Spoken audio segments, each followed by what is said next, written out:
Hi friends, చూస్తున్నారు కదా, ఈ ఆవుని ఎవరో కాలు దగ్గర నరికేశారు. చూడండి పాపం ఎంత పెద్ద గాయమైందో. ఆ గాయం దగ్గరికి వెళ్ళి మేము పసుపు తీసుకెళ్ళి పసుపు రాసాము. ఈగలు ఎక్కువ వాలేస్తున్నాయి. ఈగలు వాలడం వల్ల ఎక్కువగా పాపం తను పెయిన్ఫుల్గా బాధపడుతుంది. దాన్ని శుభ్రంగా పసుపు పామి అనమాట. పసుపు పామి ఒక క్లాత్ ఒకటి తీసుకున్నాము. క్లాత్ తీసుకొని ఆ గుడ్డని కట్టాము. ఆ దెబ్బ దగ్గర అయితే కట్టామన్నమాట.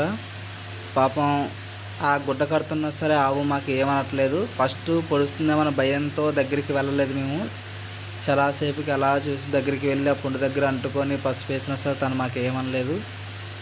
తనకి ఎంత బాధ ఉందో. గుడ్డనైతే కట్టాము ఫ్రెండ్స్. చూడండి, ఆవునైతే ఎవరిలాగా హింసించకూడదు. ఏదో మాకు తెలిసింది చేసామన్నమాట.